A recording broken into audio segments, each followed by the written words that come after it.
I did this, but it's episode 9, right? Of the 9. Poverty Franchise Yeah. podcast, the Rajon Rondo episode. From now on, until I can't think of an athlete who wears the number of what episode it is, I'm gonna try and name someone whose episode it is. So next episode is Mhm. the Mac Jones, DeAndre Hopkins episode, I guess. DeMar is 11 Mhm. now, but that's what we're doing from now on. But yeah, episode 9, we have. Oh, it's not a lot on tap. Really, two main things, but both of those things, I think we both have a lot to say about them. Those two things being, Game One of the NBA Finals, which was on Thursday, which was an amazing game, and then we are It going was to great. do our quarterback rankings going into next season. I'm Khalil, Giants fan, Thunder fan, I'm Ethan. Nuggets And I'm Ethan. Nuggets, Angels, yeah, Raiders. Pretty much any team that's mid that you can think of. I yeah. probably like them. But yeah, let's start Game 1. But Okay. I first off would just like to apologize to Celtics fans because I was Warriors are winning Game 1 no matter what. I think we both came to the decision that no Yeah. matter what, the Warriors were winning this game, and they didn't. Mhm. Just to give some context to what exactly happened for those who didn't get to watch the game, Curry in the first quarter, 21 points. The Warriors are, doing Warriors things. Boston's still in there, even though they were playing pretty sloppy in the first and second quarter. But the main thing for the first quarter was that Steph dropped 21. He hit 6 threes. Second quarter, Steph doesn't score. He takes 2 shots, I think, but he goes over 2 on both of them. And the Celtics, although still playing sloppily, with like the play of Jaylen Brown specifically, I think was really good in the second quarter, if I remember correctly. I remember Marcus Smart being pretty solid in the second quarter, but because of those guys, they were able to keep it close and they actually ended up winning the second quarter. We go into the third quarter, Celtics up 2. I think the score is 52-50 or something like that. And then, third quarter Warriors, that's kind of what they do. They outscored the Celtics 38-24. And it got really bad to the point where I was like, yeah, the Warriors won it. Like, was the thing I was concerned about. Signature third quarter for the Warriors. Everything's in their favor. And then you get to the fourth, and it just flips. Derek White, Al Horford, 100%. Bonkers. And they get outscored 40-16 in the fourth quarter. And the Celtics come back from down 12 going into the fourth, which is the largest. This is like some random ESPN stat, but it's like the largest comeback victory in the finals going into the fourth quarter. Yeah, but yeah, that's pretty much what happened. Do you want to give your thoughts first? Sure. Okay. So I mentioned this in last episode how pretty much what's his name? Oh my god. Celtics or Warriors? Jordan Poole. Jordan Poole. Yeah, he is that X factor for the Warriors because he does well. They're most likely going to win. Last game, he shot 2 for 7 from the field in 25 minutes, had 9 points. And he was looked at as a 6-man most improved candidate type person. Right. And you can't really have that coming from someone as, important as him. And then Curry just cooled down. Like he had 34, quarter. But he cooled down from the first quarter, definitely. I think it's because the Celtics were finally starting to step up. Like they were sagging on him. Marcus Smart, there was this little possession. He was mic'd up and they're in a meeting during a possession. He was like, we have to step up. This isn't the Heat. Right. You have to start up. The Warriors, they can all shoot. Yeah. You have to start up and you can't just rely on a good closeout. You have to be there for the whole shot. Right. And pretty much, Draymond. Yeah, Draymond did not play 2 for 12. And he missed all 3 of his free throws. I mean, he's not a scorer, but he also he fouled out of the game. Oh, he did. I didn't even realize he fouled out of the game. But yeah, they just leave him open for 3, and they've always been able to make it work with him just not being a shooting threat for like the last few years. But I also think he took some pretty bad shots that he didn't need to take. Because I think the thing is, and I was hearing Kenny talk about this, about Draymond Green specifically. Draymond Green, he said Draymond Green understands the fact that the open three that they're giving him in the beginning of the shot clock is still going to be there at the end of the shot clock. So for the time that we have from then to now, let's try and see if we can get a better look for like Wiggins, Curry, Clay. And if not, then I'll take the shot, right?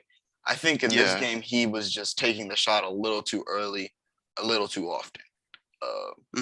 Of course, his defense was there. He set some good screens. Had great defense. Yeah. The passing, I mean, 3 turnovers to 5 assists isn't the best assist to turnover ratio, but it's also not the worst. There's a bigger picture than that. Yeah. Right. But you would hope he didn't go 2 for 12 and miss 3 free throws. Yeah. And then on the whole starting like the stopping Curry thing, yeah, they were going. Something I thought was interesting was they were going under on screens. Yeah. There was like this little set of back-to-back possessions where, so first possession, Marcus Smart is on Steph. Robert Williams, man, sets a screen for Steph, and Robert Williams goes under the screen to switch. He goes too far under. Yeah. He switched, but he went too far. He dropped too far down in drop coverage. Like for Steph. He played it as catch. Right. And then what's it called? Steph hits a 3, of course. Next possession, they run a similar play, pretty much the exact same play. I think it was in the exact same spot too. So, same thing. Difference is instead of Robert Williams, it's Al Horford who's stepping onto Steph, and he plays up on the screen. Even though he goes under the screen, he doesn't go as far under. And it's a good defensive possession. Unfortunately, Marcus Smart ended up fouling on that possession because he tried to get a steal. But that's what they were essentially doing on Steph. They were going under, but they weren't dropping as much as they were early on in the game. For the Warriors, because of course we're going to talk mostly Celtics going forward, but other than Draymond, I will say Kevon Looney, even though he was 1 for 4 and only had 4 points, he was really good. He had some really big offensive rebounds. He had 6 offensive rebounds, 5 assists, and 3 blocks. So I mean, like, even though he only scored 4 points and made 2 free throws, he still played very, very good. And he was someone who really stood out to me. I think he had a block on Derek White. I think a great block on on Derek White. I think he had another one on Jaylen Brown too. Right. He would just as a rim protector, he was very good. Even when he wasn't getting blocks, he was just playing very vertical. And for your starting center to not have a foul all game, which I didn't realize until now, he didn't get a single foul, and he was pretty much playing purely paint defense. So you would expect him to get at least 1 or 2. He was playing vertical the whole game. So that's pretty impressive too. Otto Porter had himself a good game. Yeah, off the bench. I felt like he had more, but he only had 12. But those were he went big 4 12. for 5 from 3. And I think most of those points were in the third quarter, because I remember he hit like 2 or 3 threes in the third quarter. Another guy on the Warriors who did play good. I mean, Steph played good. He had 34. He was still decently efficient, even though he cooled off. He had 21 in the first quarter, 21 in the first half, and then he had 13 in the second half. 13 is not a bad number to score in a half. That's pretty tame. Of course, he cooled off, so in comparison, it looks like he really started playing bad, but he played a decently good Steph game. Clay didn't play particularly well, but he also didn't play particularly awful. He's a little less efficient than you would hope. 15 points. I mean, I imagine he didn't really stand out to me on the defensive end this game, but I imagine his defense was pretty good. One guy who did, even though he was a bit inefficient from 3, Andrew Wiggins' defense on Jaylen Brown on possessions was very, very good. Especially when he was on Tatum. I thought he was doing great. One possession I have in mind is the one where Wiggins is guarding Jaylen Brown. Jaylen Brown gets the ball. He immediately is trying to get his shot up, right? He takes like a pull-up mid-range. Wiggins blocks it. Jaylen Brown gets the ball back. Jaylen Brown tries to go to the rim or something, and then Andrew Wiggins gets another stop. So his defense was very good, and then he also provided 20 points. He had 3 blocks. One of those is the Jaylen Brown one I just mentioned. But 2 for 7 from 3 isn't the best. So I'm trying to think anyone else who really impressed me. I mean, Iggy hit that 1 3 that was kind of wild. Oh, yeah. He was throughout the game. He didn't play all that much. He played 12 minutes. And then, Jordan Poole. When he was in, though, it felt like he was doing a lot. Right. And then Jordan Poole, I'm not going to lie to you, it felt like Jordan Poole didn't play Like he was on the court, but he didn't Yeah. have a single memorable moment for me, and that's rare for someone like Mhm. him. I would imagine him doing something, but he didn't do. It felt like he did nothing all game, and Yeah. like that's unfortunate for someone of his caliber. He had Uh, 4 turnovers. I did not yeah, know that. it literally feels like he did nothing. Because he's not even the best defender, Yeah. so it's not like his defense is gonna catch your attention. He wasn't scoring either, so it's just kind of like he's running back and forth. Uh, just in a Hey, general sense. do you know Oh, if go Gary ahead. Payton's still injured? Gary Payton was a game time decision Okay. for tonight for Thursday, and Mhm. I guess they decided not to play him, so he'll be back. Okay. He'll most likely be back tomorrow because if he was a coach's Okay. decision on Thursday, he should be good today He or should be tomorrow. fine. Okay. In Okay, a cool. general sense for Golden State, 44% from the field, 42 from three, 73 from the free throw line. I mean, I can't even say it comes down to like their free throws or anything. It really came down to just like, Consistency. yeah, consistency. Because that fourth quarter turnaround was insane. Like no one could hit a shot. It was like they literally put something on the rim, preventing them from making anything. It was wild. Um, but I think that's all I really have to say in the Warriors' perspective. I'm gonna check my Yeah. notes, but if you have anything else to add, go ahead. Um, as I mentioned earlier, Jordan Poole needs to be that guy to step up. Hmm. And I have things to say about the Celtics because Yeah, there's a lot of are guys you to ready talk for that? about on the Celtics. Yeah, I just wanted to Yeah. make sure you had nothing else to say for Okay. Golden Yeah, State. I'm cool. That's all I gotta say for Golden State. Just Jordan, if they want to win it, Jordan Poole has to be that X factor and step up and Yeah, be that he guy. he doesn't even have to be amazing where he's dropping like 30, like how he did on. I think he's dropped 30 on the Nuggets Yeah, one game. against the Nuggets. But he doesn't have to drop 30. He just has to be solid off the bench because they can't play Yeah. Steph the whole game. They need him to, rest up a Mhm. bit. So Jordan Poole needs to alleviate some of that scoring pressure from dudes like Wiggins and Steph and Clay because Draymond's not a scoring player. So he's kind of got to be a scorer because essentially Jordan Poole, although he's not a starter, is like a starter when it comes to scoring. Like Mhm. offensively, he's a starter, so he needs to be one of the top 5 scorers, every game because he's one of your top 5 scorers. He's like the But Tyler Hero of the or of the Warriors. Like if yeah, he coming off that bench unit, he's that guy to stop a cold streak. exactly. And if he was playing better than he did, I would imagine Jordan Poole would have played in the fourth quarter because I don't think he played in the fourth. Not Yeah, I that don't I think remember. But yeah. again, I don't remember really much of anything Jordan Poole did this game. He might have played in the fourth, and I just don't remember it. But I don't think he did. Mm. But let's move on to Boston. You want to Alright. go first? Sure. Tatum can't be getting outperformed by Wiggins because if Yeah, he that does get was outperformed by Wiggins, that's an issue. yeah. Let's talk about Wiggins or Tatum's game. I wrote down, and I don't know if I still feel this way now, but during like the third or like the second, I was watching the whole second, but during the second quarter, I was like, Tatum's being a little too passive. Mhm. And I don't know if I feel the same way because I mean, 13 assists to 2 turnovers is a great assist to turnover ratio.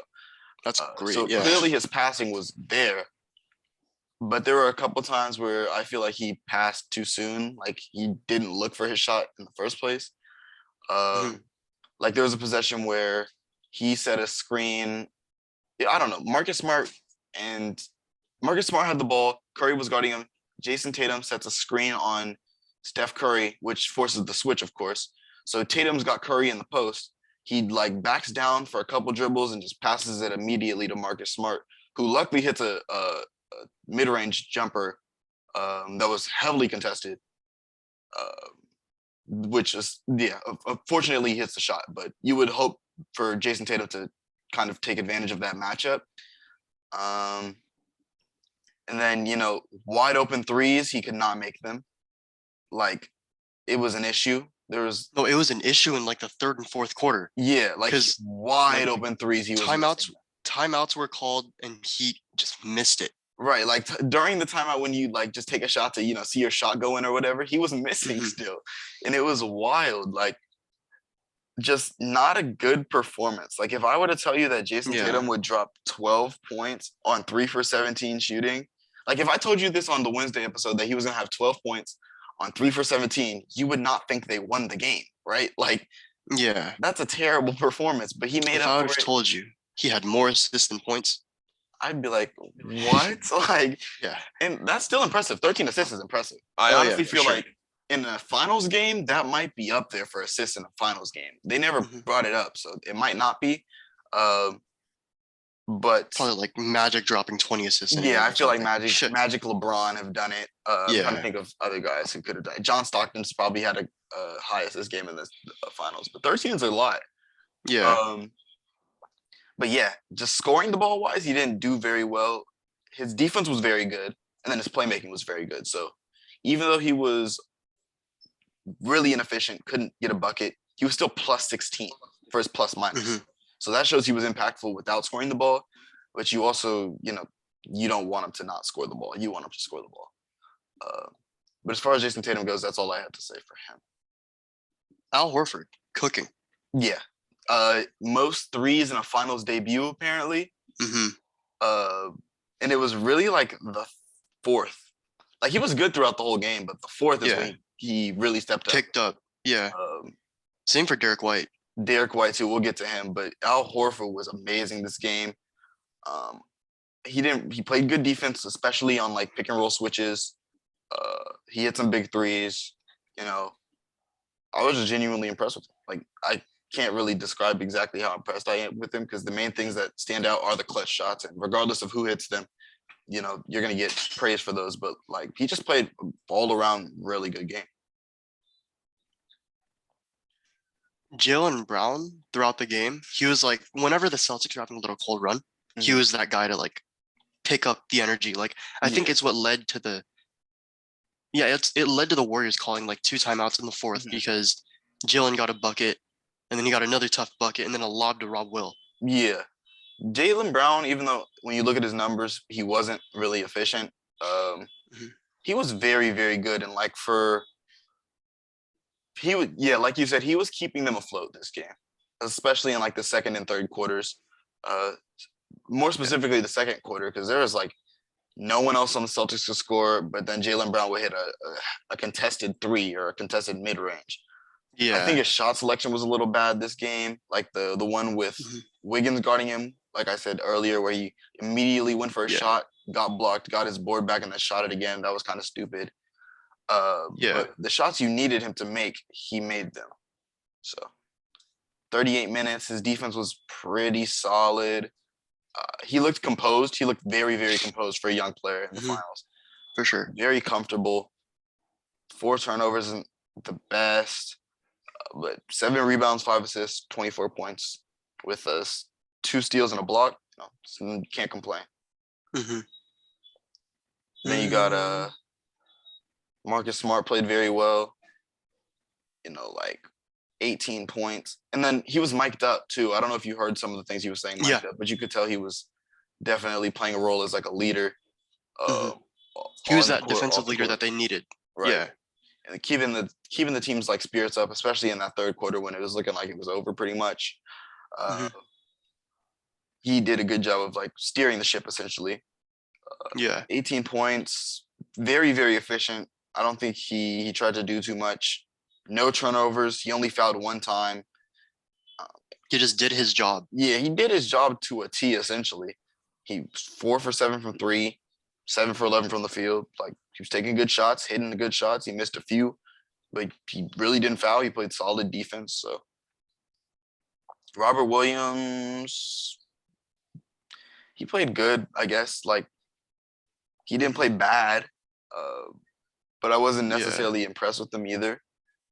Uh, Hmm. yeah, I really just I wasn't too impressed with Robert Williams this game. 6 rebounds, It just felt like he was kind four of just blocks. there. Yeah, I mean, as a rim protector, he was there. He had 4 nice little blocks, but like Oh yeah. For other sure. than that, and then he had the lob from Jalen Brown, like you said earlier, but not too impressed with him necessarily. I don't know if you have Mhm. anything to say about Robert Williams or Marcus Smart. I mean, there isn't really much to say about them. They just played they Marcus did Smart their did his job. They just right. did their thing. Yeah, Grant Williams did nothing at all. He only took 2 shots, but he didn't do anything. But the main guy off the bench for the Celtics Oh, Peyton Pritchard hit a few shots. yeah, Peyton Pritchard hit some shots in the fourth, but Derek Yeah. White, my God, this man was spectacular. Like he was pulling some of the most insane shots and just I remember making he caught the ball, jab, maybe like Uh-huh. a dribble, and then pulled it in Curry's face. right. He like there was a possession I think where it was like late in the shot clock and he just shot it because he had to and he made it. And I was like, Yeah. if Derek White's making these shots, you lost the game. Because like, what is this? Mhm. His defense was very good. Other than Jaylen Brown, Derek White was really keeping them in this game. Especially in the third quarter, it felt like Derek White was really the only person on the Celtics who was doing much in the third. He got to the line a good amount of times. His defense was solid. I wouldn't say it was good necessarily, but it was solid. Um, 5 for 8 from three, and he's not even really known as a good 3-point shooter. He's honestly known as a pretty below average 3-point shooter, but he hit 5 threes, and you got to be happy with that. I think he shoots like 32% from the field in this season, but or not from the field, from the 3-point line, but he did his job. He played exceptional, and everyone's talking about how this season from the 3-point line, he Uh-huh. shot 31. 31. In his career, he shot 34. Okay, so yeah, he's not really. He's like on his career, he's slightly below league average, and then this season he's a good amount below league average. But yeah, he just played very, very good. And everyone's talking about how he kind of did what Fred VanVleet did after he had his baby in the playoffs, the post baby playoff boost or whatever. Post baby playoff booster. And I think it might be a thing. Like it might be a very real thing because Fred VanVleet in that finals was extremely good. So if we get more Derek White games like this, we know it's for sure a thing. In a general sense, for the Celtics, 50% from the field, 51 from three, 81 from the free throw line. And I think they shot what's considered there's a stat that considers things like wide open and then open threes. I think the Celtics shot open threes, and open threes are like 6 feet away from the nearest defender or something like that. Wide open is like 10. So they had a lot of open and wide open threes this game. So you can't really give them that. And I get it because they're not really the best 3-point shooting team ever. I mean, they have guys who can shoot the 3 ball, like Tatum, Jaylen Brown, even Al Horford hitting 6 is abnormal. Marcus Smart hitting 4 is a bit much. And then, of course, Derek White hitting 5 is out of this world. It's going to be so there's an interview with Draymond, and it was like Al and Marcus Smart combined for 10 for 15, I think. Yeah, 10 for 15. 10 for 15 from 3. And that's crazy. Yeah, 66% between two players who aren't. Neither of them are bad 3-point shooters, but neither of them are neither of them should be hitting that many threes in the game. Yeah. That's why. But then again, they also shouldn't be getting that many threes in the first place. Right. Wide open threes. Right. Yeah. So I definitely expect tomorrow the Warriors to give up a lot less wide open threes. But I don't know who I want to pick next game. It's hard. For sure. Because here's my thing. If you're gonna pick the Warriors, you're thinking there's no way they just outscore them 40-16 in a quarter like that again. That's not gonna happen again. Yeah. Al Horford's not gonna make that many shots. Shouldn't happen again. Right. But then again, if you're picking the Celtics, you have to consider Tatum. I don't think Tatum's playing that bad again. So it's hard to say. I really could see it going either way. For the Warriors, to me though, this is a must-win game coming up. Because for you to lose both of your home games is very, very tough. But I don't know where I'm at on it. You can go first if you have a prediction, but I don't know who to pick. I would want to say Golden State because they're going to adjust, but then the Celtics are also going to adjust, because that's just how sports are. Both teams are going to adjust in a 7-game series. Right. And Tatum replicating what happened on Thursday it would suck, but I doubt that's gonna happen again. It might happen later in the stretch, but not back next to game. back. It's not gonna happen back to back. Yeah, I can see that. I don't know. I'm still stuck between. Yeah, I don't know what I would get from Al Horford or Marcus Smart, or Derek White, because like they really needed all of those guys to step up to win this game. Yeah. But But that then again, also made also up for Jordan Jason Poole Tatum. putting up Yeah, we also don't know but if Jordan Jordan Poole Poole also is going to putting up play a that stinker. bad again. I'm trying to, Yeah. or Draymond Green playing as Because bad as he did. any game, Jordan Poole can blow up for like 30, and Same thing it's with Klay Thompson. I not mean, a Klay had surprise. 15. Yeah. He didn't play bad, but any game Klay could drop 30. hmm I'm stuck. I think I'm gonna go Golden State because as the same way you said you don't see Jason Tatum playing bad back-to-back games. I also don't see the Warriors losing back-to-back games. But if the Celtics win this, Yeah. then I just owe every Celtics fan a sincere apology because I was underestimating you guys a bit, but I was also overrating the Warriors and how unbeatable they are. But I think a lot of the things Yeah. I said about Golden State shine through. They're valid. Yeah. What's it called? I was talking about how Steph is just that kind of guy, and then the offense they run, all the movement and things like that, and it showed because they were hitting their threes. Draymond wasn't hitting his, but they still shot 40%, 42% from three, which is very, very good. We saw the most threes ever made in the first Mhm. half of a finals game. I think they said that. Um, like, and then what's it called? I don't even remember all the things I said, but yeah, beating the Warriors at home is tough. It took a lot of Yeah. unexpected things for them to beat Things them. to roll your way Right. to beat them. Yeah. I'm interested to see how the rebounding battle went. The Celtics had 39 39. rebounds, and then it was Oh, it's tied. tied. So can't even look at that. The assists were Turnovers, 33 to 24. 14 to 12 turnovers, 13 to Steals are 16 identical. fouls. It was pretty much identical. Yeah. 3-point shots attempted. The Warriors shot 4 more threes. Yeah, it was pretty much identical. One more free The throw. Warriors attempt for actually the took Celtics. the Warriors actually took more shots Yeah, than the Celtics. yeah. So it's really tough to say. Right now, though, I'm feeling Golden State just because it's at home, and I trust them to make the right adjustments to where they don't lose back to back at home. But who really knows? Oh, yeah, that's where I'm at. The Golden State and Yeah. Golden State tomorrow. I'm probably gonna go. Man. Yeah, I'm probably gonna go Golden State tomorrow. Yeah, it just seems like Because I've been splitting it at home. right. It makes sense.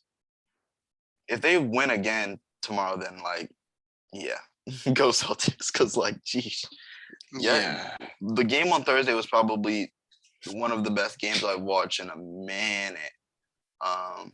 I mean, finals games always bring that intensity, but this game was just like wild. And it's great because I wasn't rooting against either team or rooting for either team because I don't really Mhm. care for either team. More so than like other Yeah. finals, like last year's finals, I wanted to see Giannis win. So some of the games were like, you know, I was rooting for the Bucks in that sense, and that kind of Yeah. like ruins the experience. But when you're not rooting for either team, great game. Mhm. The year before that, it was Warriors Raptors, or no, the year before that it was Lakers Heat, and I was rooting for the Lakers. So some of those games I was like, what are these guys doing? Yeah. And then the year before that, it's Raptors Warriors, and I was rooting for the Raptors. So when you're able to, especially with the Warriors, when you're not rooting against them or rooting for them necessarily, they're fun to watch. Very, Yeah, very fun to extremely. watch. Same thing with the Celtics. I want the Celtics to win though, because Nuggets have a bad history against the Warriors. Oh, so it's just kind of like your Yeah. get back. It's kind of one of those. Yeah.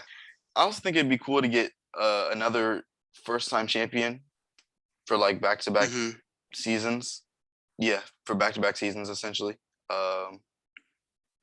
Yeah, that's why I'm rooting for the Celtics necessarily. But if the Warriors win it, I'm not gonna be mad. I just hope it's a good series like this one. 'Cause Yeah. this was a very good game. For sure. But yeah, I think that wraps up Celtics Warriors game 1.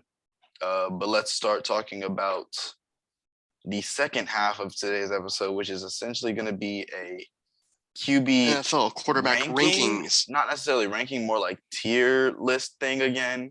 We did the tier list on the last Okay, so episode. to clear this up, this isn't going to be like a accolade thing where Brady would be above everyone else. It's not Right. going to be like just strictly accurate. It's going to be skill, like Oh my who god. you would take here, I'm not a there, robot. like what team would want or what team has the best quarterback.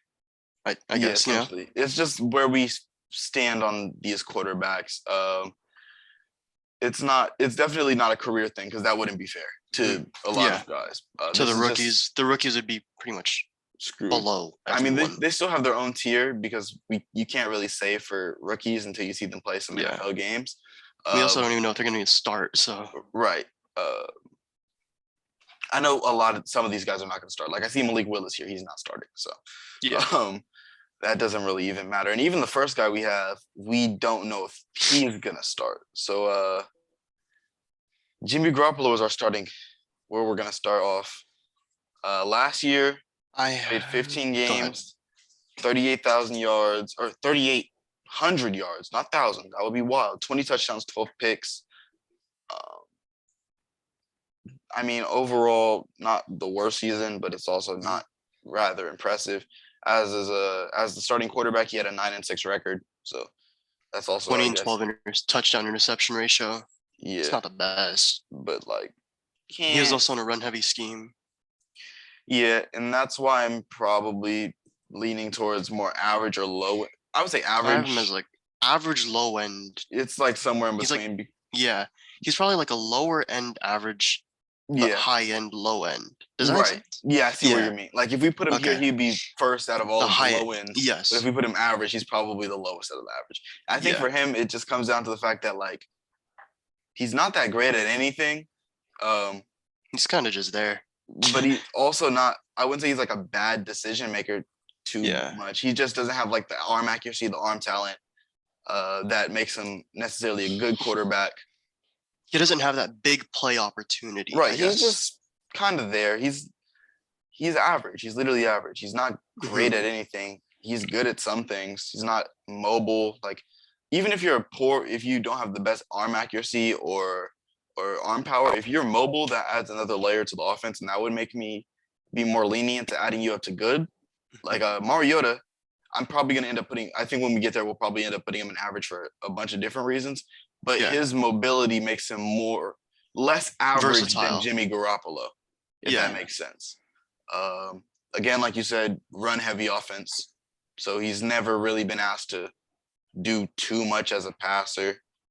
And he's also just not the best, quarterback. Next up is Matt Ryan. 67% completion percentage, 3,900 yards, 20 touchdowns, 12 interceptions. Where are you At this point in his career, he's probably not high average, maybe middle of the pack. I say he's good still. Yeah. I still think he's good. I can see that. I can see that because his weapons weren't the best. He had Kyle Pitts. Right. And Calvin Ridley Calvin was Ridley. hurt, and He was not hurt playing next year. So yeah. I think he's in a better situation now too, though. Because plus the line, and JT, he also has Michael a terrible Pittman. line in Yeah. Atlanta. I want to see how many times he got sacked. I can see him at good. Yeah, he got sacked a good 40 times last year.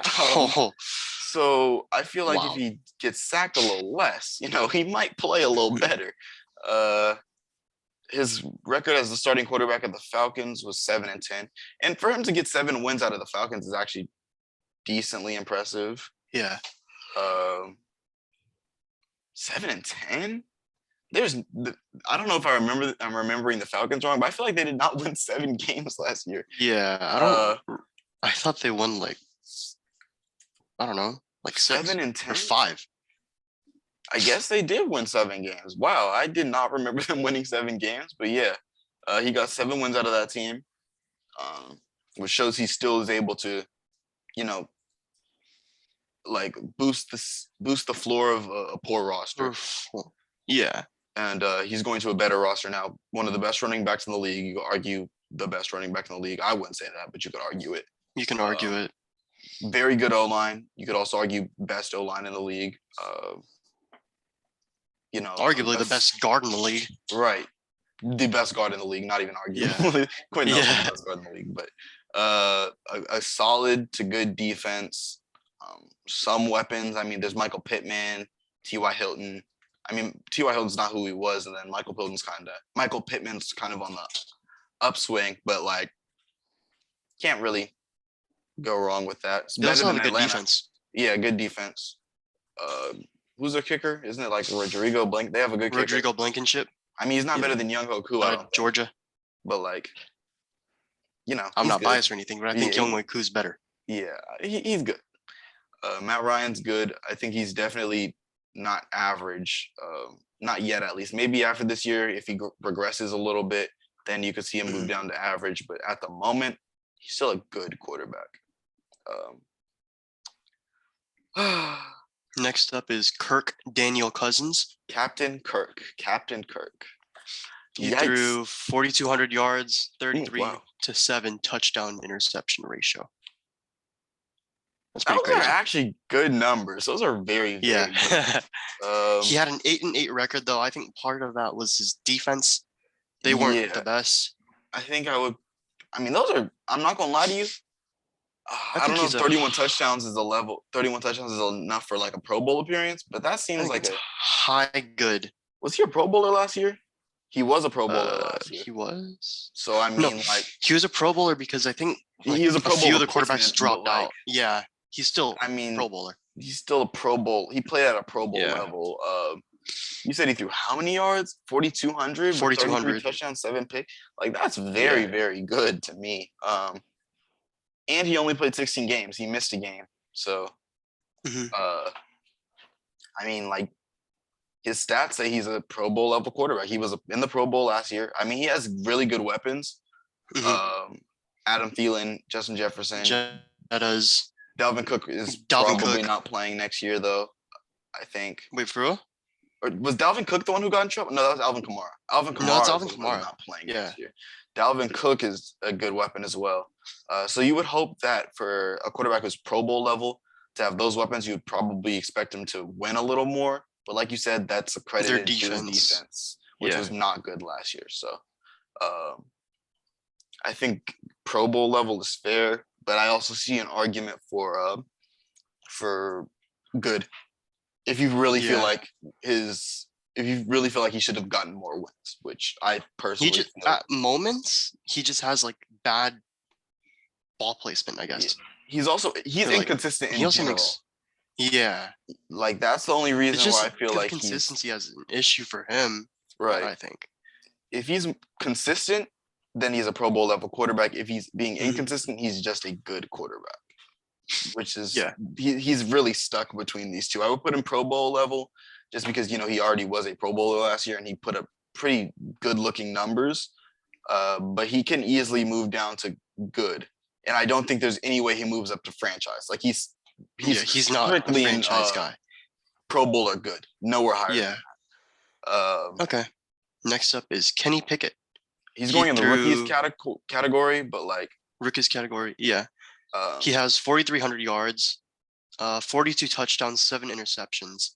Great numbers, but he played at Pitt, so I don't know what the level of competition was like over there. He was in the ACC conference. Oh, the ACC has like Cincinnati, I think. It has like Florida. Cincinnati, yeah. ACC football teams. I think they have Clemson in it too. Clemson, yeah, that's what I'm saying. Atlantic. Oh yeah, this ACC is like the basketball conference, pretty much. They have Clemson, Florida State, Louisville, Syracuse, Duke, Georgia Tech, Miami, North Carolina, Pitt, VTech, Virginia. Yeah, it's the basketball conference, but it's the basketball conference. I mean, that's for football. None of those teams, other than like Clemson, Miami's still a bit decent. Notre Dame is always pretty solid. FSU's Florida State is solid. But like Duke is not a football school. Boston College is not a football school. What's it called? Wake Forest isn't really nothing to be scared of. Syracuse really isn't a football school either. So it's the level of competition wasn't all that high. I also think the Steelers didn't do enough to improve their O-line for him to play all that great as a rookie. And I'm not a fan of the small hands thing, just because like history tells us that those quarterbacks just don't end up being well or being good. I know Joe Burrow has small hands, but Kenny Pickett's hands are much smaller than Joe Burrow's. Mhm.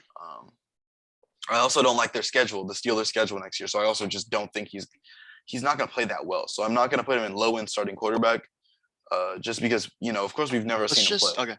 So let's just rank the rookies among themselves. Yeah, amongst the rookies, we'll Yeah. rank them in order from like left to right. right. Yeah, let's just do them now because we might as well Okay. get all of them knocked out. Yeah. Where's Malik? Where's Malik? Am I tripping? Where's Malik? Because Malik is automatically gonna go just last. I feel like he has to go. Okay, so Malik's not on here because I guess they understand that he's not starting, or there's no chance of him starting. So that's fair. I'll put Desmond Ridder above I'm putting Ridder Pickett. above Pickett. Just because he seems more ready to start. He also is just like he also has a quarterback who's willing to teach him. Right. In Mariota.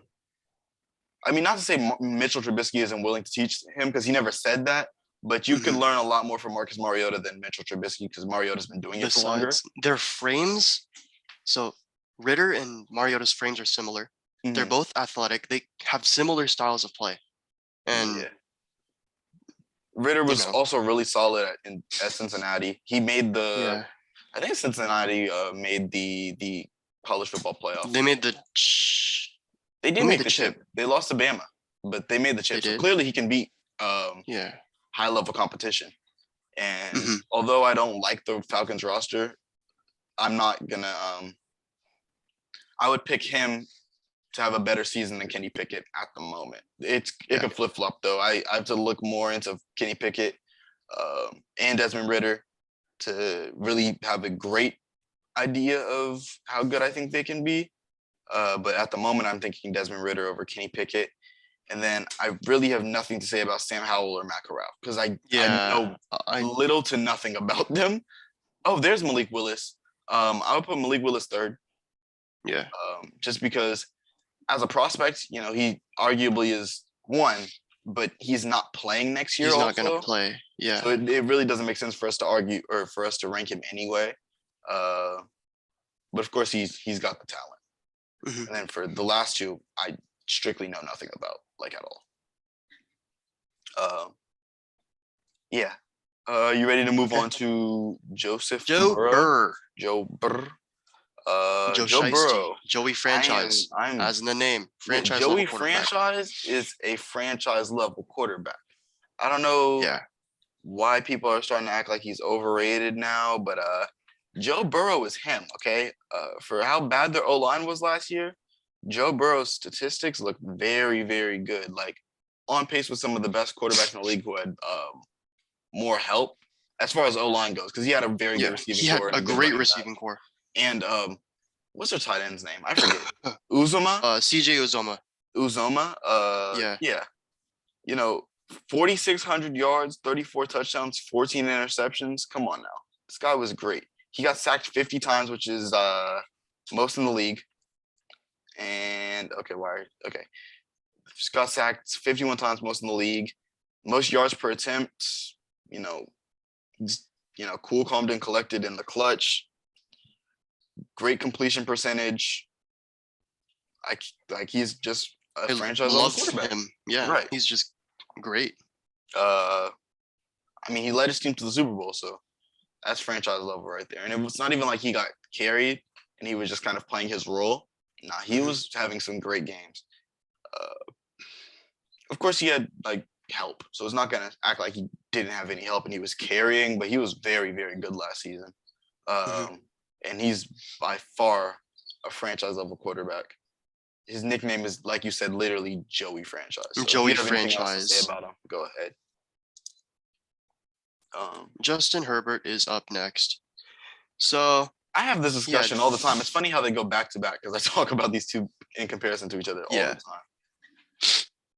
He had 5,000 yards, 38 and 15 touchdown interception ratio. Borderline elite, high level franchise, like one of the top. Okay, he threw for 5,000 yards. Yeah. Jeez. 5,000 is wild. Okay.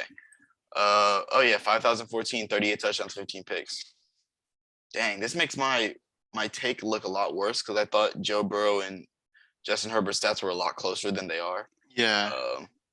But I guess Joe Burrow second to just no, you're second. The stats say Justin Herbert's better. Like it's strictly that. Plus, Yeah, just stats. the stats plus Justin Herbert, I will admit, is more physically talented than Joe Burrow is. Mhm. So as far as like physical Because capabilities, he's just better in that route. Herbert can scramble. You know, He can more than Joe create. Burrow He's can. an improviser. Mhm. But Joe Burrow can still improvise. Don't get me wrong. Yeah. But Herbert takes it to a next level by just taking off with the ball if he Mhm. needs. And then he also has elite level arm strength. So Like Done. elite. yeah, he has a cannon. Yeah. It's close Who's though between these next? two. So I can get his. That's Oh, is Derek that Derek Carr. Carr? Okay. Your boy. You can go because he is your Okay. guy. So Elite. I'm kidding. Franchise. Probably between Herbert and Burrow. you think so? I think. Actually, that's biased as hell. I think he's Pro Bowl. I think he's Okay. Pro Bowl. So I I don't know what his think stats next are. year he's gonna take a jump. But he had 4,800 yards, 23 Oh, wow. touchdowns, 14 interceptions. I didn't realize he threw for this many yards. Like, geez. I didn't realize that either. But we Um, had a pass-heavy offense, so it makes sense. But he might be a franchise high pro though. yeah, I think I can see him ending up in this tier next year. Yeah. Do you know how old he is? I think it says on Pro Football Reference how old he is. is. He's 30. Oh, I don't have his age. Oh, for real? It has his height and weight. No age, but yeah, I'm pretty sure he's like 30. So I think he could work his way into 31. Okay, yeah. Okay, because I think part of being a franchise level quarterback is your age. Your age. Yeah. Because part of it is seeing like, can you lead this franchise for some time now, not just now, Mhm. because it's about your franchise, it's not about your team. Yeah. And I think Derek Carr is too old to be a franchise QB. Mhm. You can be an elite quarterback at his age, but you can't be a franchise QB at his age. And there's an argument that you'd rather be a franchise level quarterback than an elite level quarterback. Mhm. Because if you're a franchise level quarterback, you're in some ways also elite. But if you're elite, you're not necessarily a franchise level quarterback, you know? Yeah. But on the discussion of Derek Carr, you know, stats look very good. He threw a few too many picks for my liking, but again, Yeah. you guys didn't really have a run game because you guys couldn't run block at all. At all. So you guys kind of were a bit predictable as far as, you know, like What play calling. plan Like, would be? yeah, and then the coaching things that were going on with the team, Yeah. losing Henry Ruggs mid-season Incidents. for Yeah. incidents, accidents, crime. So I'll give him Yeah. the benefit of the doubt that a lot did happen to the Raiders throughout last season that Mhm. would hurt his stats. And he still put up favorable numbers, nearly 5,000 yards. Plus he gets Devontae Adams and he already has Darren Waller. I don't know how I like the coaching fit with Josh McDaniels in Mhm. Oakland, but I still think Pro Bowl. We can. I fair. think we can run like a spread type offense. In my opinion. Yeah.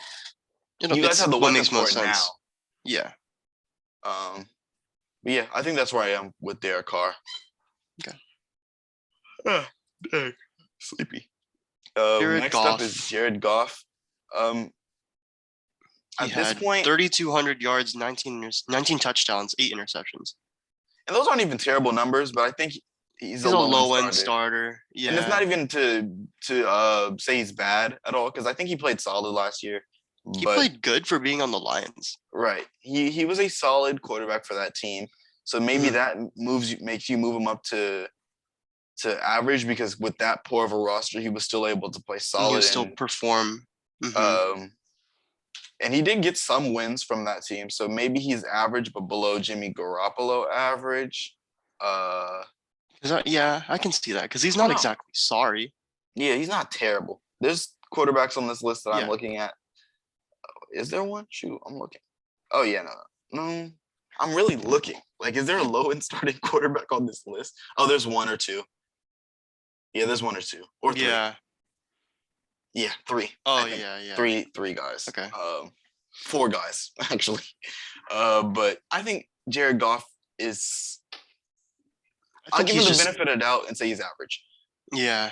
He Just just because does his like job. he does his job, Yeah. and with how poor of a roster he was on, he did play pretty solid, I guess. Mhm. But nothing that's gonna wow you. And he's also not the most what's it called athletic or like doesn't have the strongest arm or anything. So he doesn't have He's not gonna change a game just by right. himself. He's he's just gonna do his job essentially. Yeah. Uh, Okay. but next up we got Up next Mac is Michael Attack McCorkle Jones. Mac Jones. Technically he was a Pro Bowler last year, but I don't think. So I don't think he's deserving of it. Not even that. I just don't think he's going to be a consistent Pro Bowler for me to put him in Pro Bowl level. I think I would put him good because he's good, even though he was a Pro Bowler as a rookie. 3,800 yards, 22 touchdowns, 13 interceptions. 13 interceptions. I mean, he played pretty good. 10-7. He won games essentially. Like he won a lot of games as a starting quarterback. I think a lot of that was his defense though that won him those games. Yeah, I don't think he played won the game. It was just the defense who won the game. Him the game.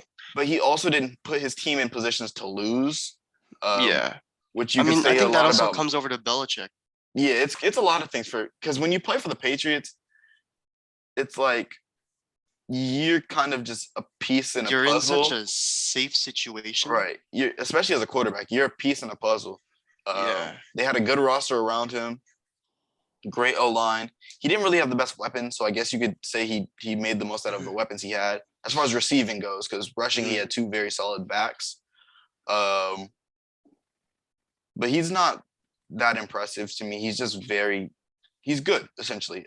His numbers look nice, but also I don't see him being a Pro Bowler next year, really, unless it's like a situation where he's like a replacement for someone who did make Pro Bowl.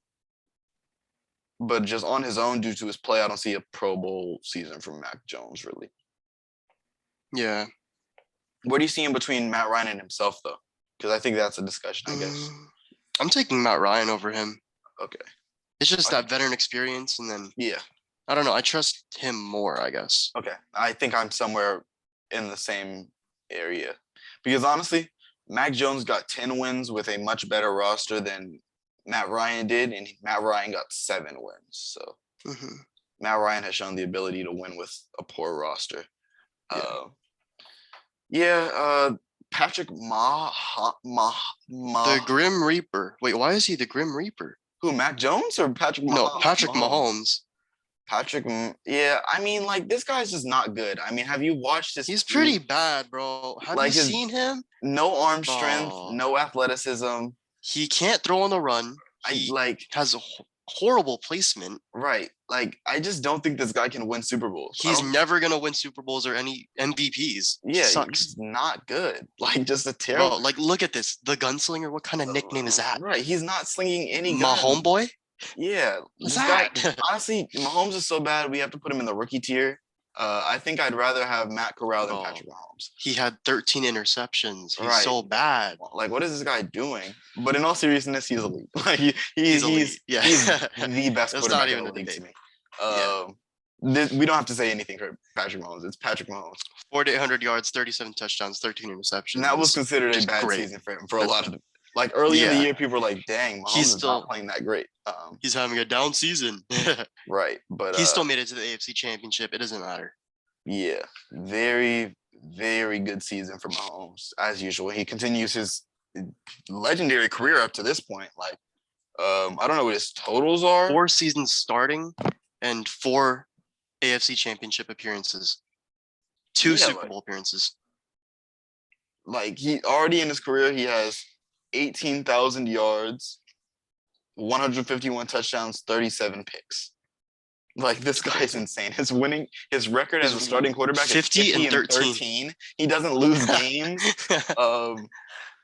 He's probably gonna. I don't know who the youngest quarterback is to hit 20,000 yards. But how old is Mahomes? Mahomes is 26.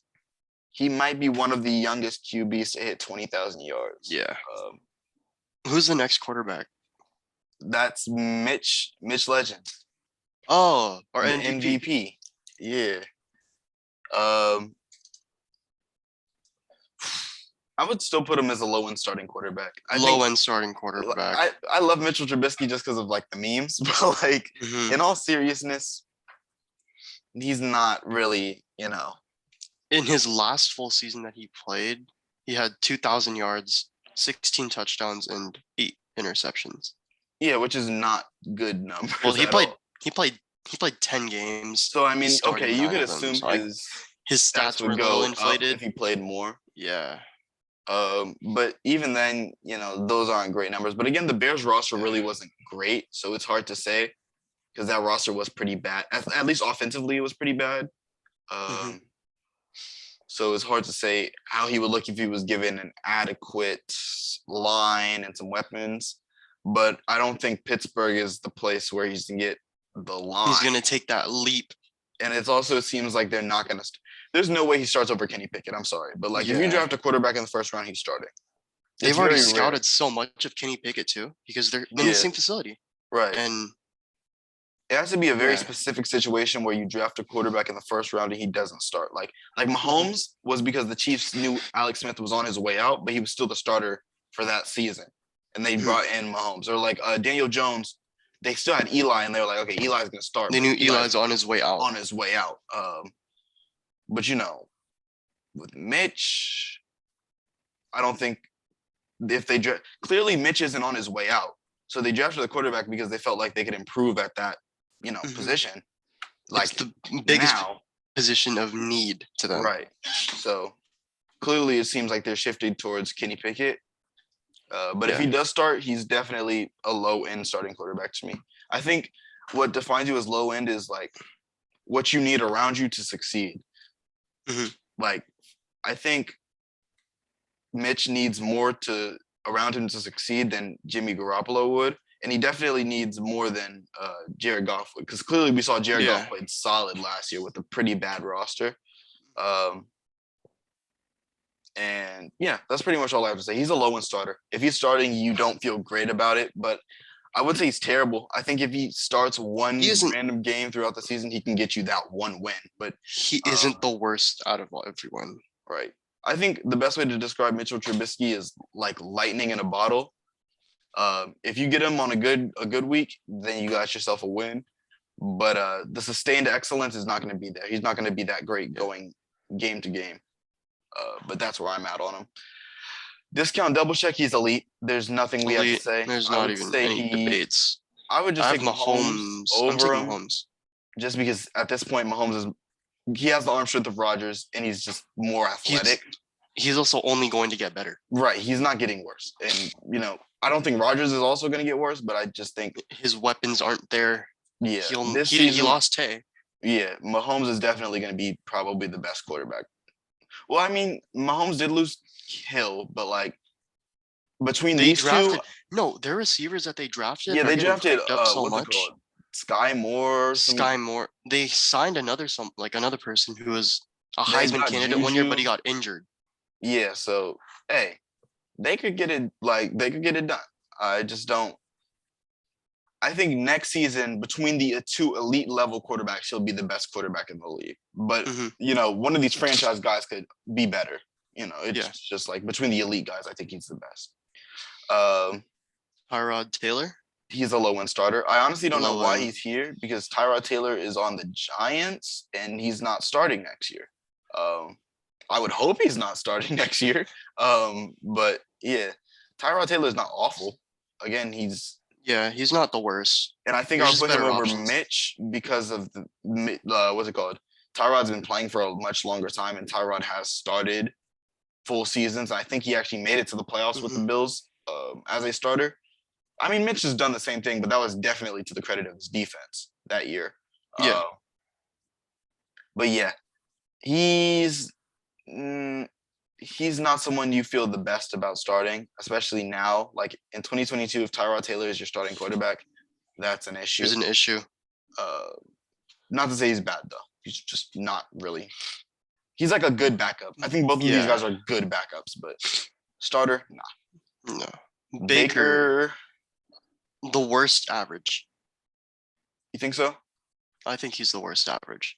I want to hear So his progression, this is going to sound biased, but that Odell thing and like him like making bad reads Yeah. and progressions, like it's just not the best. Yeah, no, his Like reads were very, very bad. he forces it like when he doesn't have to. And then when he has his open man, he doesn't get the ball to He his doesn't open get man. the ball there. Yeah. I think it's the same thing. I think Baker Mayfield and Mitchell Trubisky are similar in the way where it's like lightning in a bottle. Mhm. But more so with Baker, I think if you get him on a good night, you can like blow out a team. Yeah. Clearly you can, because in the playoffs they blew out the Steelers with Baker Mayfield as the quarterback. And he can win some big games. Especially with the shoulder injury and all of that, and he hasn't impressed me too much throughout his career. I think he's just an average quarterback at this point. I think that's where he's going to stay. If he's your starter, if you have the right things around him, you might be able to be like a wild card team. Some coaching would help him out for sure. Right. I also think he would benefit from like being on the sideline a bit. Yeah. That's just me though, because like we said a few episodes back, there's not really a place other than like Seattle, and Seattle doesn't seem interested in him, where he would start, where he gets if he gets traded there. Or Carolina, but Carolina says they don't want to get Baker Mayfield, it seems like. So Teddy B, what did he put up last year? I mean, I know he got no, that's not Teddy B, that's Jameis Winston. That's Jameis, right? Oh yeah. Yeah. Jameis, I don't know how to spell bro's name, but Jameis Winston Jameis. Cool. Jameis Winston last year, 1,000 yards. Oh, he got injured. Yeah, 1,000 yards, 4 ACL. touchdowns, 3 picks. Yeah. 5-2 in the games he played though. So like he was looking great because he was looking touchdowns, very, very good for the games he played. 7 games. For someone who threw like 30 and 30? Yeah. 1,170 divided by 7. I want to see how many yards he was throwing per game. He was throwing 167 yards a game. So that's a little below average. You would hope to see like 200. But again, you know, Saints offense isn't the most. They didn't even have Michael Thomas. Yeah, he didn't have the best weapons. And their weapons only got better. Only issue is Kamara's probably not going to be there next year. So that's not great. But I think he's shown flashes to where I feel comfortable putting him as the highest average quarterback. And honestly, I would, maybe once we do revisions at the end, I could see him being a very like bottom low quarterback. Good, yeah. But at the moment, I think I'm good with him being a high average. High average, just because he's only going to play better next year, I imagine. I don't think, because he didn't rely too much on his athleticism. So I don't know how much a torn ACL is really going to hurt him. I mean, of course, a torn ACL hurts everyone. I mean, you could speak for that. Yeah. But he's not like Mahomes, where a torn ACL is going to make him have to change how he plays for a bit. But he should be good. Wait, Mahomes tore his ACL? I'm saying if Mahomes were to tear his ACL. Oh, yeah. Stafford? Yeah, Matty Ice. Oh, wait, good. That's Matt Ryan. He's not. Oh, yeah, that's Matt Ryan? Yeah. Pro Bowl or high good. That's right. I think he's actually no. I think he's better than Kirk. Yeah, no, definitely better than Kirk. But like, I think it's close. I think the Derek Carr, Matt Ryan, or Matt Stafford debate is there. It's very, very close for both. I think they're both going to be in similar situations next year, where they both have very good rosters around them. More so Matt Ryan, because of course the Rams roster to me is a bit better than the Raiders roster. Yeah, and it's just going to come down to seeing if they can perform. Right. I think Matt Ryan or Matt Stafford. Actually, I'm not gonna lie. Put Stafford over Carr. Okay, I want to hear this, because I think Stafford was a little inconsistent last year. He was a little inconsistent, but his weapons were just good to where he had the triple crown on his team, and he found ways to get everyone else the ball. Right. That's true, because when Odell also his late game, his late game is different. Like 2-minute drills. 2-minute drill Stafford is real.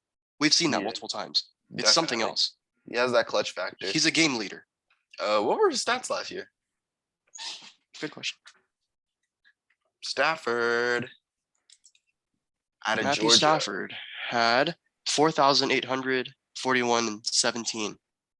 Yeah, that's a crazy Yeah, season. I'm not that's gonna lie. yeah. Uh, yeah, he's not franchise level, and I think that's because of his age, and then he's also just not on the level of the elite quarterbacks. Uh, but Pro 'Cause Bowl he's just easily, not elite. Yeah, yeah, for sure. Pro Bowl easily, because I think he would have been a Pro Bowler last year had he, not what's it called, gone to the Super Bowl.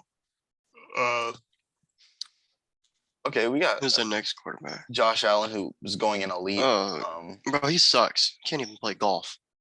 Yeah, these two guys, if this was a golf thing, they would probably be in the rookie category. But as long as it's No, football, they're because up they there. lost against Aaron Aaron Rodgers and Tom Rodgers. Brady. Yeah, they lost. Yeah. We have Lamar, who we can have a discussion about. Have a discussion I about that. think I put him I don't think franchise. he's elite anymore. I mean, he might have He had an MVP elite season, season, but that's different because it's a season. yeah, He's a franchise guy. amongst these three guys, though, I don't know because I think these three guys are Yeah. like very, very close amongst each other. I think It's debatable. I would put Burrow in third, Herbert in first, Lamar in second. My reason for that is I think they're all pretty good.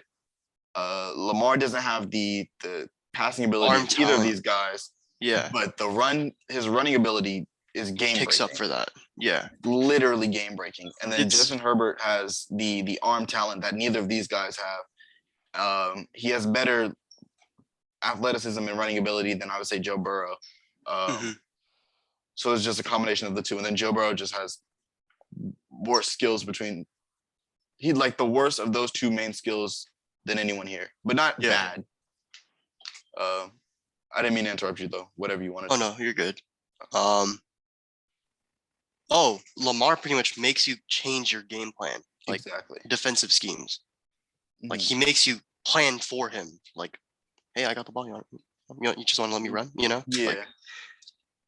Like, but yeah, I think if he fits right there in between all of them. Right. And like anyone, like these top six guys are really like the best of the best of the best. Like, Yeah. I think the jump from Matt Stafford to Joe Burrow is pretty big. Mhm. Not even saying Matt Stafford is bad, but Matt Stafford is good. I think anyone in franchise to elite is like great. Yeah. But next we have Davis Mills, Texans quarterback. Average. I think he's a bit better than I think low end. we just haven't seen enough. Yeah, he also was on by far the worst team in the league. It's really hard to judge someone when they're on a bad team. And he didn't play awful actually. Yeah. Like I'll pull up the stats. Davis Mills, I don't think he played terribly. He just didn't play exceptional. 2,600, 16 touchdowns, 10 interceptions. That's not terrible stats, like at all. What was his records? How many wins did he get? 2-9. Okay, so he didn't really win games, so that's probably why he's the Yeah. lowest average. But I think it's hard to judge him because it's like he literally The situation. That's it. situation wasn't good, and Yeah. they improved the roster this year, so I think he could Mhm. move up amongst the average quarterbacks. I don't know if Over we'll see him- time. Yeah. I don't know if he'll ever move up to like good, but like Mhm. average seems good for now. I wouldn't put him in Who's the low end next though, quarterback? because low end seems like you've proved that you're just like at this point Yeah. you're not really. No, you're not gonna grow. You're just Yeah. low Who end. is that next? Oh, that's Justin Fields. Oh, it is. Oh, okay. I'm gonna put him in average. I have him an average above Jimmy. I have him in Actually, average no, above Baker. not above Jimmy. Yeah, above Baker makes sense. I think he had the potential to be good to Pro Bowl level, but the Bears messed him or screwed him over.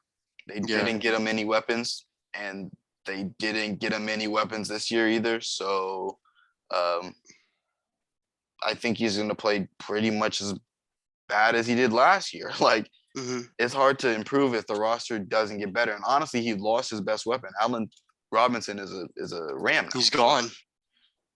Justin Fields last year, 1,800, 7 touchdowns, 10 interceptions through 12 games. Huh. 2-8 record. How many times was he sacked? He was sacked a good 36 times. So his Oh, wow. QB rating was 73. He did not play good at all. And, like they didn't do anything to make him play better. So I don't imagine him playing better. Unfortunately, even though I liked him coming out of college. Yeah.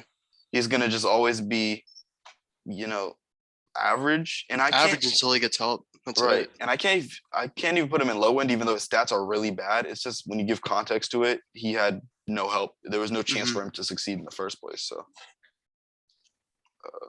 I think Got that's Gardner Minshew. that's Oh, no, Trevor that's Trevor Lawrence. Lawrence. Gardner Minshew was elite. Trevor Lawrence last year, He has great pocket presence. He has the potential to be good for next season. I think he'll be definitely better because he has the help. yeah, and a But consistent coach. just because of last season and his performance, we have to put in an average. Because Yeah, he was not can't. good last Yeah. year. 12 touchdowns to 17 picks, 3-14 record as a starter. Those are not good numbers. Yeah. I think I would put him over Fields, but he also did not play particularly well. Yeah.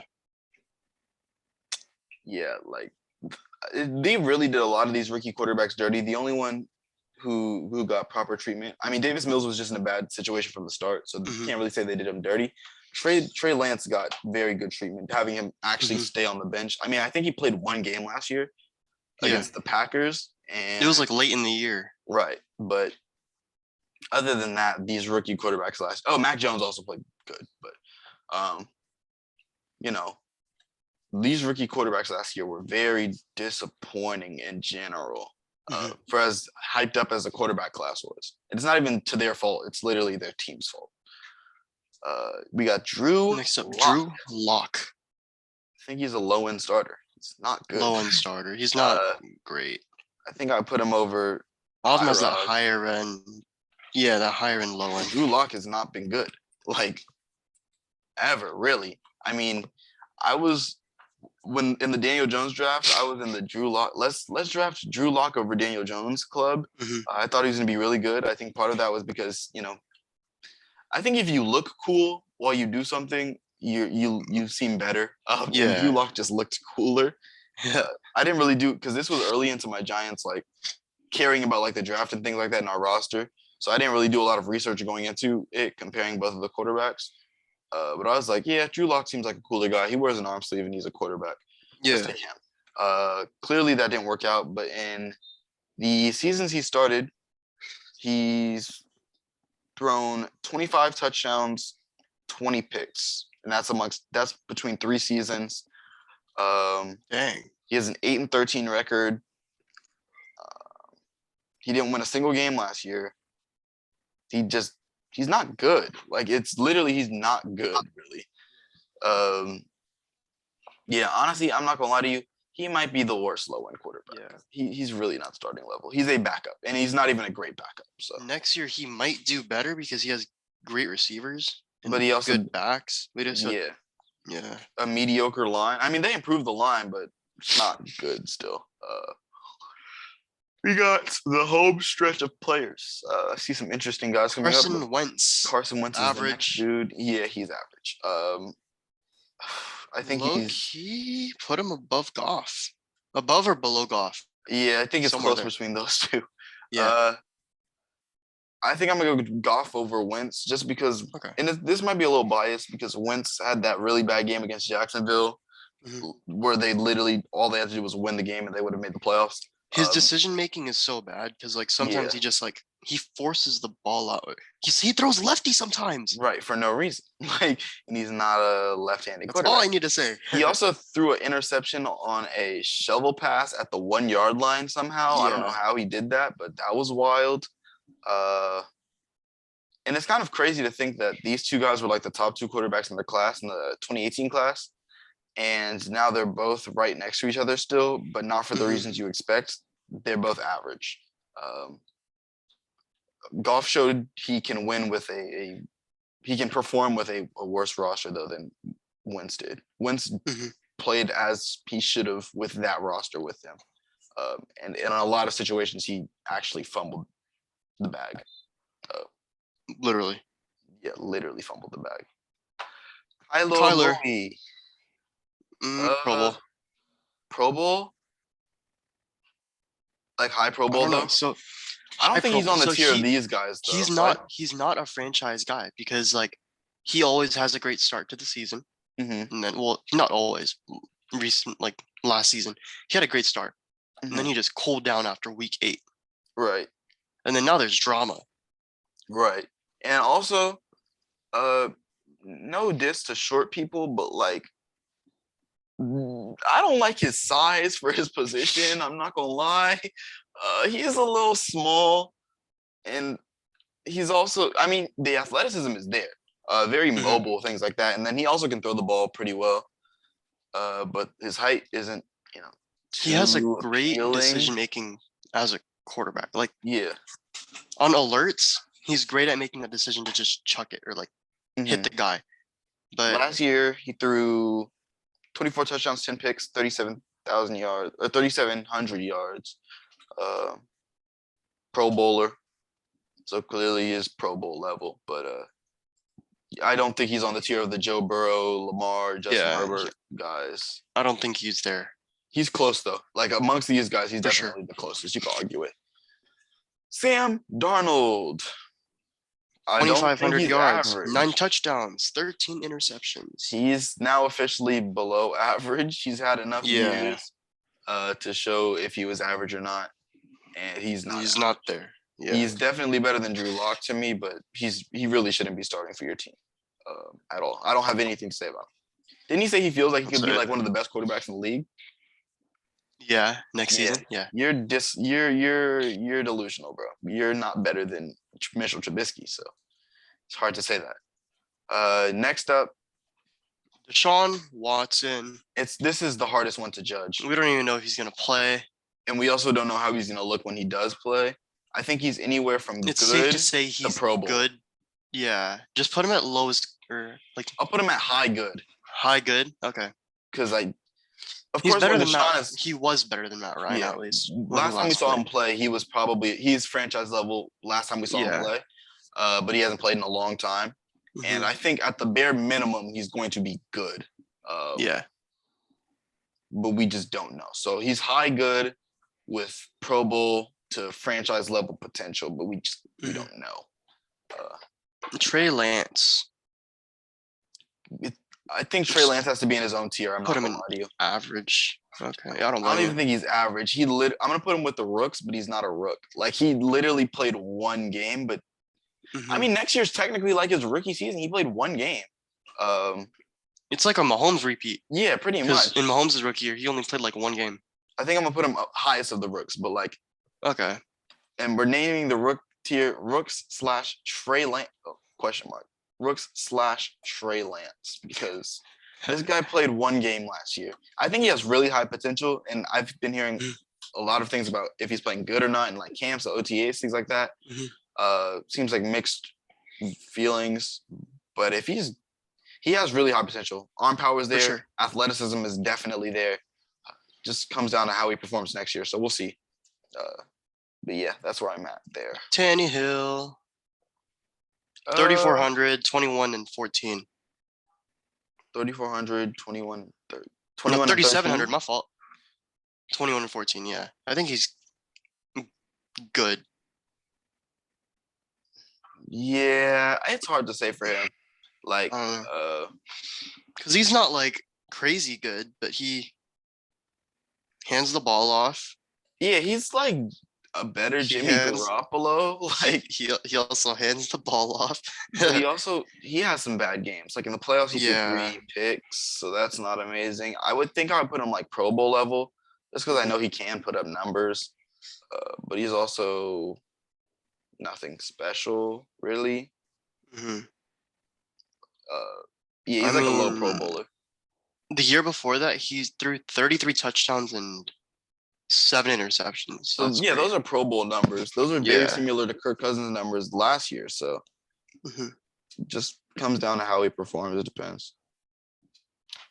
Zachary Wilson. I think he's average. Average, because we can't really hold it against him in his rookie year. Yeah, but they did a lot to help him out, and I could see him being good next year. He can be taking a big leap.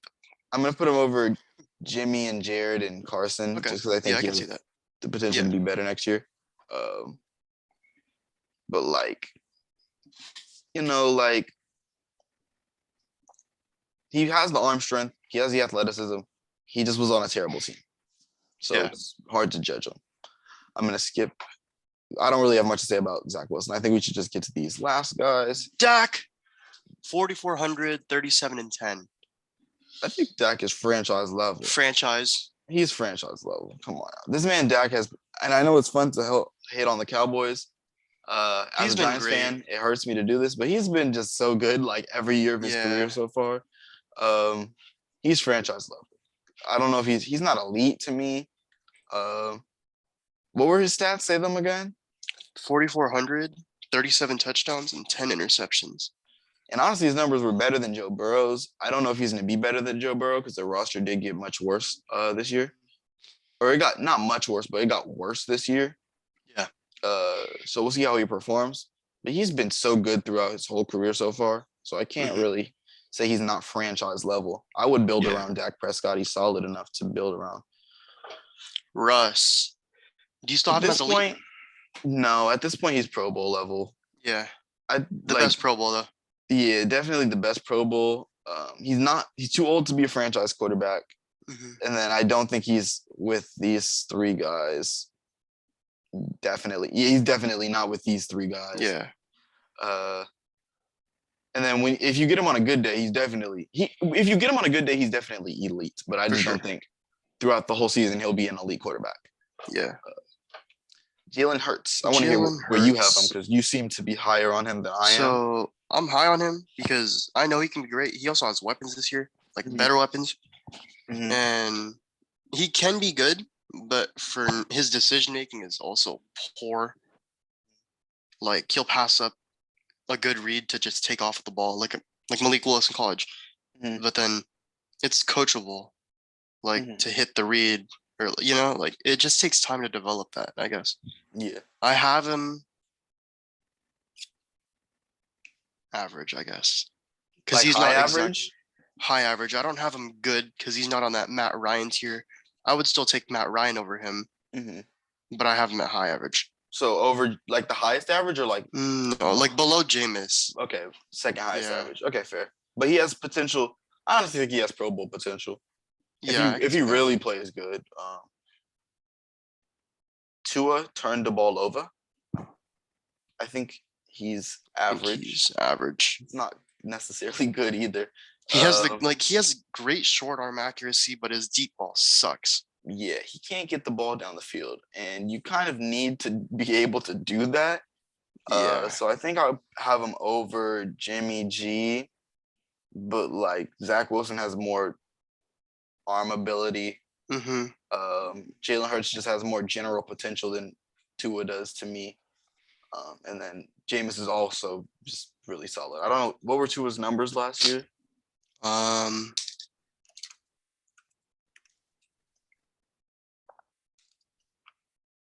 Tua Tagovailoa. Okay.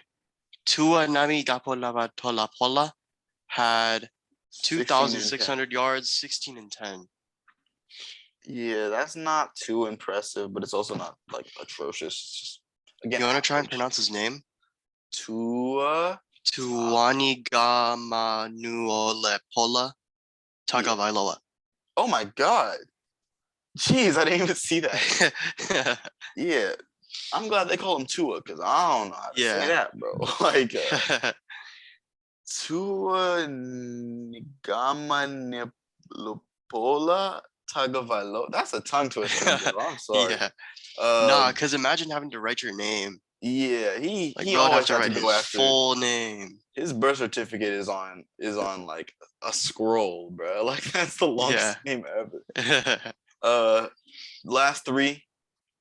It's funny because all three of two of these guys have ties to us, and then there's the GOAT. So we're gonna just put the GOAT where he belongs. He's elite. Who is this guy? He sucks. Tim Brady. He wins some games occasionally, but he's not really clutch. It's okay. Yeah. Chuck roll. Last two, number 8s. Number 8. My boy, Danny Dimes. I'm not gonna lie. Low end average. Actually. What? Yeah. Oh no, bro. I'm average. Like I have him. I would low-key I'd take Baker over him. Yeah, like he's low end average, but he's not Yeah, like low end starter. I think this year he really has the potential to be he can step maybe up. here. Like Yeah, I think he'll still remain an average, but he's at the moment borderline a low end starting quarterback. So yeah, and then Marcus Mariota, elite. yeah, obviously, like it's not really a question. But for real, probably I put him average at because we haven't seen him play in here for a yeah, year or like two. starting, Yeah, because he's played preseason, but he and hasn't then played. he plays like regular season, but he's just used Yeah, as like a kind of like utility guy. yeah. I don't know where I would put him amongst the average guys. It's kind of hard to say. Above Baker. That's what I have him. Above Baker, but I like Mariota more. okay, let's give the rundown. We'll go because these are all technically in order of low end to elite. So in 32nd place, Drew Lock, 31st, Sam Darnold, 30th, Mitch, 29, Tyrod. Tyrod, 28, Davis 28 Mills, Davis Mills. 27. Oh, it's not even going to turn out to 32 because I just realized some of these guys aren't, They're on the same team. yeah. So we Yeah. got Davis Mills and Daniel Jones, Baker Mayfield, then Mariota, then Justin Fields and Trevor Lawrence, then Carson Wentz, then Jared Goff, then Jimmy G, then Tua, then Zach Wilson, then Jalen Hurts, then Jameis Winston, then Mac Jones, Matt Ryan, Deshaun Watson, who has room to move up, Ryan Tannehill, Kirk, Derek Carr, Matt Stafford, Kyler Murray, Russell Wilson, Joe Burrow, Dak Prescott, Lamar Jackson, Justin Herbert, Tom Brady, Aaron Rodgers, Josh Allen, and then at 1, Patrick Mahomes. Patrick Mahomes. I think this is fair. Yeah. Yeah, I think this is really fair. Clearly, there's an abundance of average quarterbacks in the league, but you know, you got your guys up here. Yeah. Good to elite level quarterbacks. You have. I'm trying to see. You can argue Josh as in wait, is Josh elite? Oh, he is elite. Cool. Okay. Yeah, Josh is elite. Yeah, I thought I saw him in franchise, but that was yeah, Dak. no, he's elite. Yeah. I'm trying to think. Yeah, I don't think there's anyone who I feel like can move up or down. I'm trying to make sure I like where everyone's Maybe at. Mac can move down Mac Jones and Jameis can move up, but that's all that I can see. I say Jameis moving up, but not Mac moving. Yeah. Up necessarily. Yeah, I could see that. I think I'm gonna put Jameis up. I'm not gonna lie because he's shown years where he could throw for like 4,000 yards and like 30, he threw for 5,000. 5,000. Didn't he throw for like 30 touchdowns? He just threw 33 for 30 touchdowns and then 30 interceptions. Right. So if he limits his turnovers, which it seems like he's been, moving towards doing, yeah, he can be good enough to be like a playoff quarterback. But yeah, I think that's the only switch I think that I see. Yeah. Clearly, that's all that I got. You got Trevor Lawrence, Justin Fields. A lot of young quarterbacks are in the average tier. Because I'm not really giving up on them yet. Yeah, they can always move up. But like Mitch, Sam Darnold, and Drew Lock, I think I've given up on. And honestly, I wouldn't blame other people for putting like Daniel Jones in low end. I just feel like I've watched him play more than a lot of people have. So I see that this year he has the chance to be something, but he's a very low end average quarterback. So it's hard to say. Stopping the screen share, get your last little look at it, but boom. That's a lot. Yeah. We really did a lot this episode. So we picked for Warriors tomorrow. We both picked the Warriors for that. And then we just did the quarterback rankings. Yeah. That's episode 9, I think. Make sure you guys start scouting fantasy football. Oh yeah. That should be coming up in about a month-ish.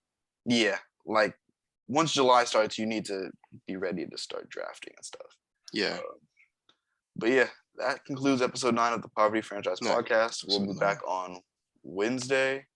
By Wednesday, we will probably be talking game 2, and then we'll probably be doing a different position ranking. Yeah. But yeah, I think, we'll see you guys Wednesday. Thank you. Boom.